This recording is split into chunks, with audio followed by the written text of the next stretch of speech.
আসসালামু আলাইকুম সুপ্রিয় শিক্ষার্থীরা, আজকে আমরা এসএসসি 2025 সালে এর সিকিউ 5 নম্বর যে প্রশ্ন ঢাকা বোর্ডে আসছে সেটা সলভ করার চেষ্টা করব। এটা আমাদের এই স্টেমের অধ্যায় থেকে আসছে। তো আমার কাছে প্রশ্ন আছে, প্রশ্নটা আমরা সবাই দেখে নিই। যাদের কাছে আছে তারা প্রশ্ন স্ক্রিনশট দিন, যাদের কাছে নেই তারা যাদের কাছে নেই তাদের কাছে প্রশ্ন আছে তাদের দেখে নিতে পারবো, আর যাদের কাছে নেই তারা স্ক্রিনশট দিয়ে রাখে। এই যে আমার কাছে প্রশ্ন 5 নম্বর প্রশ্ন, এটা আমরা আজকে সলভ করব। আচ্ছা, এই যে চিত্র 1, চিত্র 2, চিত্র 3 আমরা একটু বিশ্লেষণ করে নিই। চিত্র 1 আমরা 1, 2, 3 দেখছি। যদি আমরা সিরিয়াল অনুযায়ী কোনো কাঠামো দেখি তাহলে সেটা লিনিয়ার কাঠামো হয়। কি লিনিয়ার বা সিকোয়েন্স কাঠামো হয়। আচ্ছা, গাছের এটা হোম পেজ, এগুলো সব, এটা হলো মেইন সেকশন, পরে এগুলো সব সাব সেকশন। যদি এরকম থাকে তাহলে আমরা এটা বলবো হায়ারার্কিক্যাল বা ট্রি কাঠামো বা হায়ারার্কিক্যাল কাঠামো। আমরা জানি ওয়েবসাইট কাঠামো 4 প্রকার আছে। কি কি? এই লিনিয়ার কাঠামো, নেটওয়ার্ক বা কম্বিনেশন কাঠামো, ট্রি কাঠামো, আর একটা হলো হাইব্রিড কাঠামো। এই 4টা কাঠামোর ভিত্তিতে আমাদের কাঠামো হয়। তো এখানে আমাদের দুটো কাঠামো দেওয়া আছে, একটা হলো লিনিয়ার কাঠামো আর একটা দেওয়া আছে হলো ট্রি কাঠামো। আর এখানে আমরা একটা দেখতে পাচ্ছি যে ইএফ, এটাকে অর্ডার লিস্ট, এটা অর্ডার লিস্ট দিচ্ছে 5, 6, 7, আর এটা হলো আনঅর্ডার লিস্টে সার্কেল আর কি। তো এইরকম এর ভিতরে অর্ডার লিস্টও দিছে, আনঅর্ডার লিস্টও দিছে। তো মোটামুটি আমরা এই চিত্র 1, 2, 3 এই হলো আমাদের প্রশ্নের উদ্দীপক। এটা আমরা সবাই দেখতে পাচ্ছি যে প্রশ্নের উদ্দীপক কি ছিল। এবার আসি প্রশ্ন ছিল কি ক নাম্বার, এইচটিএমএল এলিমেন্ট কি?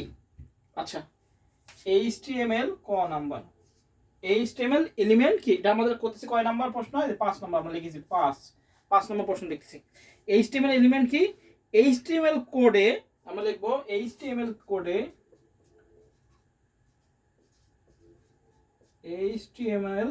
এইচটিএমএল কোডে শুরুর ট্যাগ থেকে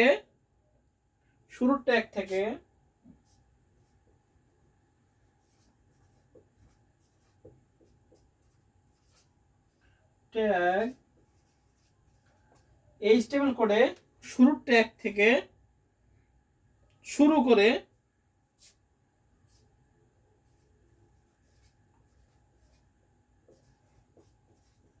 কি করা? শেষ পর্যন্ত, শুরু করে শেষ ট্যাগ পর্যন্ত সকল কিছুই হলো আমাদের এইচটিএমএল এলিমেন্ট।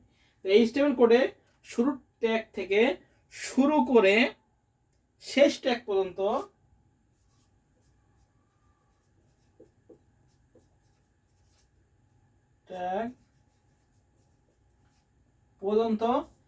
এইচটিএমএল কোডে শুরুর ট্যাগ থেকে শুরু করে শেষ ট্যাগ পর্যন্ত সকল কিছুই হলো HTML element.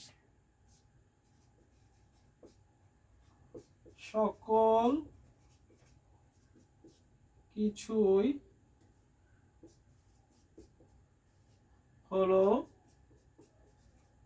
HTML element. Same প্রশ্ন কিন্তু 8 নম্বরে 6 নম্বরে কিন্তু সেম প্রশ্ন করেছে ঢাকা বোর্ড, যে এইচটিএমএল এলিমেন্ট 6 নম্বর যে প্রশ্নটা ছিল সেটাও বলেছে এলিমেন্ট কি, একই প্রশ্ন সেম। তো এইচটিএমএল এলিমেন্ট কি? এইচটিএমএল কোডে শুরুর ট্যাগ থেকে শুরু করে শেষ ট্যাগ পর্যন্ত সকল কিছুই কি আমাদের এইচটিএমএল এলিমেন্ট। অর্থাৎ শুরুর ট্যাগ থেকে শুরু করে কি শেষ পর্যন্ত যা কিছু আছে সব কিছুই কি আমাদের এইচটিএমএল এলিমেন্ট। ক নাম্বার গেল। আচ্ছা, এবার আসি খ নাম্বার। কি বলছে? এইচটিএমএল কেস সেন্সিটিভ ভাষা নয়, কারণ কি? খ। আচ্ছা, এইচটিএমএল এ বড় হাতের বা ছোট হাতের অক্ষরে আমরা যাই লিখি না কেন সেটার কাজ তাই হয়। যেমন আমরা যদি লিখি এরকম ইমেজ, এটার কাজ, আর বড় হাতের ইমেজ যদি লিখি এটার কাজ সেম হবে। কিন্তু সি একটা কেস সেন্সিটিভ ভাষা, কারণ কি হয়? সিতে সবকিছু ছোট হাতের অক্ষরে লেখা হয়। সি কেন কেস সেন্সিটিভ ভাষা? কারণ সিতে এখানে সবকিছুই ছোট হাতের অক্ষরে প্রোগ্রামিং লেখা হয়, কোনো বড় হাতের অক্ষর লেখা হয় না। কিন্তু এইচটিএমএল কেন কেস সেন্সিটিভ ভাষা নয়? কারণ এখানে ছোট হাতের বড় হাতের লিখে যাই লিখি না কেন সেটার কাজ সেই করে। যেমন ইমেজ ট্যাগ, এটার কাজ কি করবে? এটা কাজ যা এই বড় হাতের ইমেজ লিখলেও একই কাজ হয়। আমরা কিভাবে লিখবো? আমরা লিখবো কি, অন্য সকল প্রোগ্রামিং ভাষার মতো এইচটিএমএল ভাষা কেস সেন্সিটিভ ভাষা নয়। বোঝা গেছে? অন্য সকল কি প্রোগ্রামিং ভাষার মতো আর কি, অন্য সকল প্রোগ্রামিং ভাষার মতো এইচটিএমএল ভাষা কেস সেন্সিটিভ ভাষা নয়। অর্থাৎ এইচটিএমএল এ ভাষায় বড় হাতের অক্ষর বা ছোট হাতের অক্ষর যাই ব্যবহার হোক না কেন তা একই রকমের কাজ সম্পাদন করবে বা একই ভ্যালু দেখাবে। আমরা যদি এইচটিএমএল এই ইমেজের পরিবর্তে আমরা যদি বড় হাতের ইমেজ লিখি তাহলে কি হবে না? কোনো পরিবর্তন হবে না, ইমেজটা কি হবে? দেখাবে। অর্থাৎ কোনো পার্থক্য নেই, এরা কি করবে, একই কাজ সম্পাদন করবে। এই জন্য বলা হয় HTML কোনো কেস সেন্সিটিভ ভাষা নয়। বুঝতে গেছে? তাহলে HTML কেস সেন্সিটিভ ভাষা নয় কেন? কারণ এখানে বড় হাতের ছোট হাতের অক্ষর যাই লিখি না কেন সেটা কি সেই একই কাজ সম্পাদন করে। তবে সি একটি হলো কেস সেন্সিটিভ ভাষা। কেন? কারণ সি হলো ছোট হাতের অক্ষরে প্রোগ্রামিং লেখা হয়। বুঝতে গেছে? তাহলে HTML ভাষা এই কারণে কেস সেন্সিটিভ ভাষা নয়, কারণ এটা ছোট হাতের অক্ষরে যা হবে বড় হাতের অক্ষরে তাই হবে, দুটো ভাষাই করা যায়। হ্যাঁ, ক্লিয়ার? এবার কি বলেছে প্রশ্ন বলছে চিত্র 3 কে আউটপুট প্রদর্শনের জন্য HTML কোড লেখো। আচ্ছা, চিত্র 3 এইটার জন্য আমাদের কি বলছে HTML কোড লিখতে গতে। তাহলে আমরা HTML কোড লেখা শুরু করব। এখন HTML কোড লেখা এখন আমরা শুরু করব।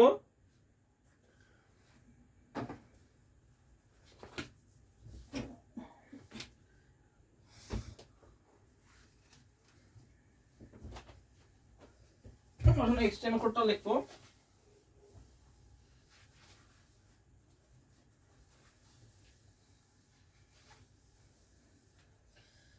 গ নাম্বার বলছে কি এইটা HTML কোড লিখতে। তাহলে আমরা শুরু করি এখান থেকে।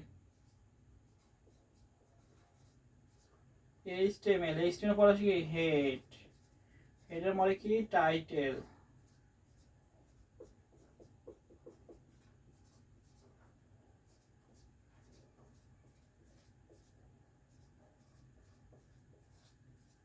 বডি। এই পর্যন্ত সবটাকে আমরা জানি এক লিখি। HTML হেড টাইটেল শুরু, টাইটেল শেষ, হেড শেষ, এবার হলো বডি।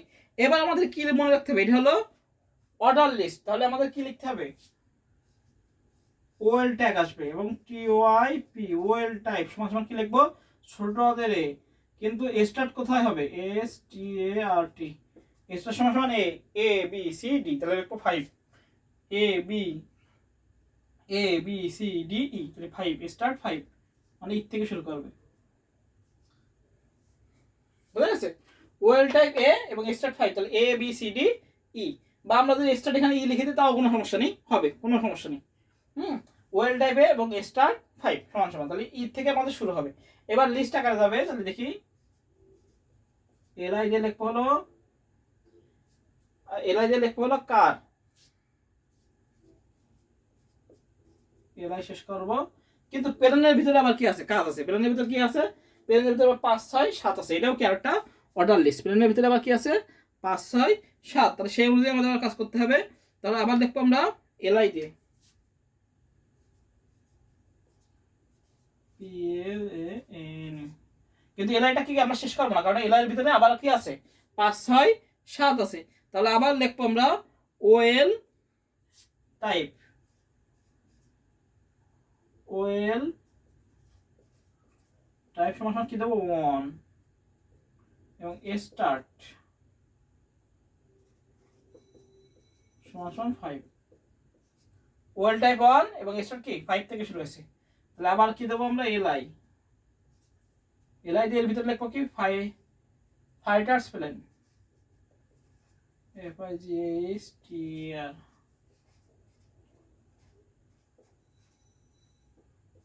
এলআই শেষ করবো। আবার এলআই দিয়ে করবো হলো, কিন্তু এখানে কথা আছে, এখানে আবার আন্ডারলাইন ইউ আছে। তাহলে ইউ ট্যাগ দেবো, ইউ ট্যাগ দিয়ে লিখবো কমার্শিয়াল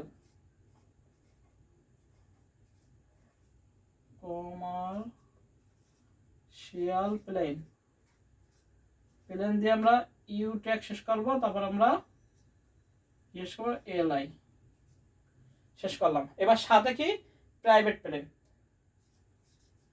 আবার এলআই দিয়ে লিখবো প্রাইভেট প্লেন।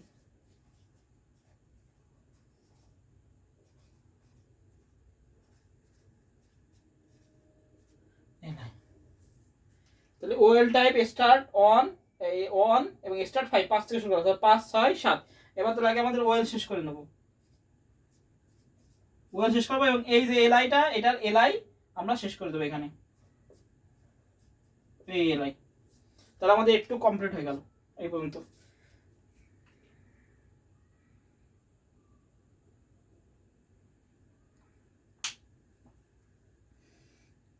আচ্ছা, আমরা আরেকবার বুঝে নিই। এখানে EF এবং 5 6 7 আমরা এই পর্যন্ত করেছি। তাহলে প্রথমে আমরা বডি HTML বডি পর্যন্ত আসলাম, এটা তো সবাই জানে। ওয়েল টাইপ সমান সমান সমান এ, অর্ডার লিস্টে এ থেকে শুরু এবং স্টার্ট 5, তাহলে এ বি সি ডি ই। এখানে যদি আমরা ই দিই তাও কোনো প্রবলেম নেই, সম হবে। এবার এলআই দিয়ে কার হলো, এলআই দিয়ে plane P L A N E লিখছি কেন প্লেন, কিন্তু কথা আছে প্লেন কিন্তু শেষ হয়নি, এখানে আবার পাস ফাইটার প্লেন, কমার্শিয়াল প্লেন এবং মধ্যে আন্ডারলাইন দিয়েছে এবং প্রাইভেট প্লেন। তাহলে আবার কি লিখতে হবে, এলআই দিয়ে প্লেন, আর এলআইটা শেষ করা যাবে না, হ্যাঁ। তাহলে ওয়েল টাইপ অন স্টার্ট 5, তাহলে আবার 5 থেকে শুরু করো। এলআই দিয়ে ফাইটার প্লেন, ইউ এলআই দিয়ে ইউ ট্যাগ যেহেতু আন্ডারলাইন আছে, তাহলে ইউ ট্যাগ দিয়ে কমার্শিয়াল প্লেন দিলাম, ইউ ট্যাগ শেষ করলাম, এলআই শেষ করলাম। এলআই তে প্রাইভেট প্লেন দিলাম, 7 নম্বরে প্রাইভেট প্লেন শেষ হলো, এলআই শেষ করলাম। এবং এই যে প্লেনের যে এটা সেটা আমরা শেষ করলাম কোথায়, এখানে ওয়েল, এই ওয়েল শুরু করলাম, এখানে ওয়েল শেষ করেছি। আর এই যে লিস্টটা শুরু করেছি প্লেনের এলআই, সেটা আমরা শেষ করেছি এই জায়গায়। এবার আমরা জি বাইকেরটা করবো, তাহলে কিভাবে করবো, আবার সেই একই সিস্টেম করবো। এটা তো লিস্ট আকারে আছে, তাহলে এবার লিখো বাইক, এলআই দিয়ে বাইক, কিন্তু আমরা শেষ করবো না। এই বাইকের ভিতরে কাজ আছে, এটা হলো আনঅর্ডার লিস্ট, বাইকের ভিতরে কি দিয়েছে, আনঅর্ডার লিস্ট দিয়েছে। তাহলে আমরা কি লিখবো, ইউএল টাইপ, যদি গোল আকারে থাকলে কি হয়, সার্কেল, শেষের দুটো সার্কেল আছে। এবার শেষের এটা আমরা লিস্ট দিয়ে লিখে দেবো, এলআই দিয়ে সুপার বাইক, এলআই দিয়ে লিখবো সুপার বাইক, সুপার বাইক দিয়ে আবার এলআই শেষ করে দেবো, আবার এলআই দিয়ে লিখবো হলো ইলেকট্রিক বাইক।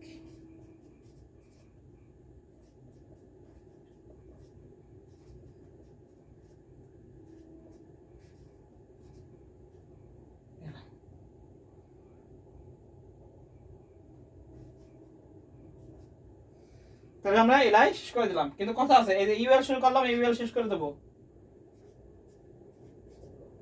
ইউএল শেষ করে দিলাম। ইউএল শেষ করার পরে আমরা কি, ইউএলটা এই যে এই ইউএলটা শেষ করলাম, এবার এই এলআইটা শেষ করে দেবো, এলআইটা শেষ করে দিলাম।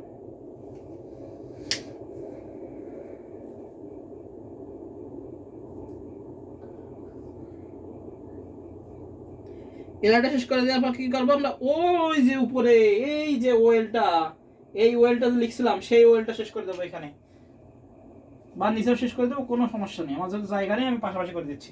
তাহলে এই হলো আমাদের এই যে ফার্স্ট ওয়েল যে শুরু করেছিলাম সেটা শেষ হবে এইখানে। এবার কি হবে, আমাদের ওয়েল শেষ করবো, কি করবো, এবার আমরা বডি শেষ করবো এবং এইচটিএমএল শেষ করবো, বডি আর এইচটিএমএল। এই হলো আমাদের গ নাম্বার পরীক্ষা, একদম সহজ, মোটামুটি আমরা একটু করে দিলে আমাদের হয়ে যাবে।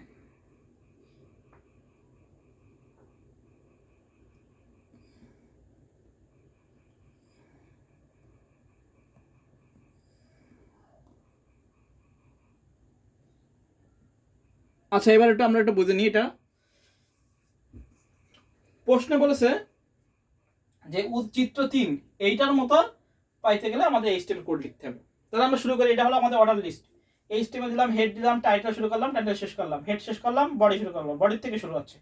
আচ্ছা ইএফ আছে, তাহলে আমরা দেবো OL type, order list type দেবো এ, এবং স্টার্ট কত 5, তাহলে A B C D E থেকে শুরু হয়ে যাবে। এবার কার আছে, প্লেন আছে। আচ্ছা প্রথমে এলআই দিয়ে লিখলাম কার, এলআই শেষ করলাম, কারের কাজ শেষ। এলআই দিয়ে কিন্তু প্লেনে দেখো, প্লেনের ভিতরে আবার 3টে পার্ট আছে, 5 6 7, তাহলে এলআই দিয়ে আমরা প্লেন আর শেষ করা যাবে না, এলআই শেষ করা যাবে না। এবার কি দেবো, এলআই এর ভিতরে কি আছে, অর্ডার লিস্ট আছে, আবার অর্ডার ওয়েল টাইপ দিলাম, ওয়েল টাইপ অন দিয়ে স্টার্ট 5 5 6 7 থেকে শুরু হবে। তাহলে এলআই ফাইটার প্লেন, তারপর এলআই এরপরটা কি আন্ডারলাইন আছে কমার্শিয়াল প্লেন, তাহলে LI u tag commercial plane, u tag শেষ, এলআই শেষ। এবার এলআই প্রাইভেট প্লেন, এলআই শেষ করলাম। এবার এই যে ওয়েলটা, সেই ওয়েল শেষ করলাম, আর এই যে এলআইটা, এই এলআই শেষ করলাম। তাহলে আমাদের এই পর্যন্ত শেষ। এবার জি বাইক আছে, তাহলে আমরা লিখলাম এলআই দিয়ে বাইক লিখলাম, এলআই দিয়ে বাইক লেখার পরে এটা আবার আনঅর্ডার লিস্ট সার্কেল আকার আছে, তাহলে লিখবো ইউএল টাইপ সমান সমান সার্কেল লিখলাম, লিখে এলআই দিয়ে সুপার বাইক, এলআই দিয়ে ইলেকট্রিক বাইক, এলআই শেষ করলাম, ইউএল এই ইউএলটা শেষ করলাম, এই যে এলআইটা এই এলআইটা শেষ করলাম, আর এই যে উপরে ওয়েলটা আছে একদম প্রথম শুরু করলাম সেটা শেষ করলাম, বডি শেষ করলাম, এইচটিএমএল শেষ করলাম। এই হলো আমাদের গ নাম্বার।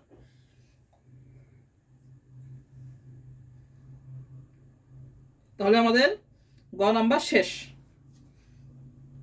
বডি এবং এখানে আমরা এইচটিএমএলটা এখানে যেহেতু দেখা যাচ্ছে না, আমরা এই পাশে শেষ করে দিই, এখানে এইচটিএমএল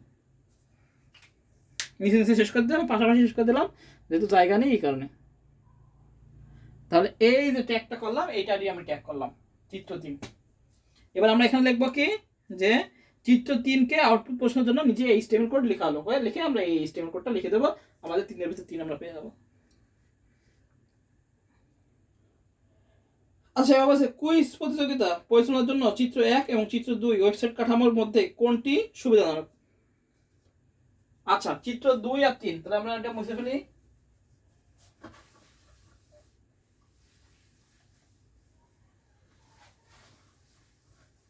এটা মুছে ফেললে হচ্ছে, এটার কাজ নেই। এবার ঘ নাম্বার কি বলেছে? ঘ নাম্বার বলেছিল কুইজ প্রতিযোগিতা। আচ্ছা ঘ নাম্বার আমরা লিখবো কুইজ প্রতিযোগিতায়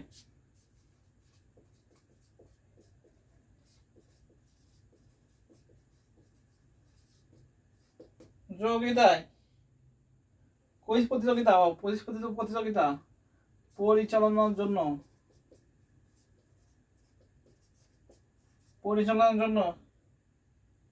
আচ্ছা চিত্র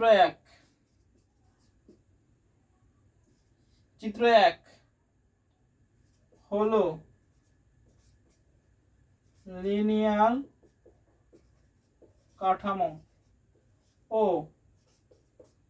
চিত্র 2 হলো কত ওয়েবসাইট কাঠামোর মধ্যে কোন অধিক সুবিধাজনক?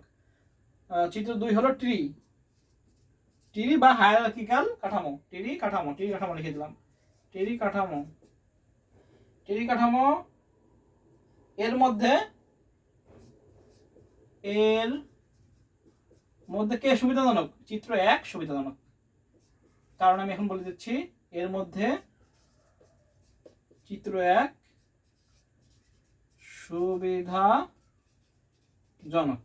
কি বলছে? কুইজ প্রতিযোগিতা পরিচালনার জন্য চিত্র 1 হলো লিনিয়ার কাঠামো ও চিত্র 2 হলো ট্রি কাঠামো। এর মধ্যে চিত্র 1 লিনিয়ার কাঠামো সুবিধাজনক। এই চিত্র 1 এটা কেন সুবিধাজনক? কারণ এখানে নেক্সট প্রিভিয়াস যে কোনো ইচ্ছা করলে যে কোনো পেজে যাওয়া যায়। আমরা কিভাবে লিখবো? আমরা লিখবো এইভাবে যে উদ্দীপকের চিত্র 1 হলো লিনিয়ার কাঠামো এবং চিত্র 2 হলো ট্রি বা হায়ারার্কিক্যাল কাঠামো।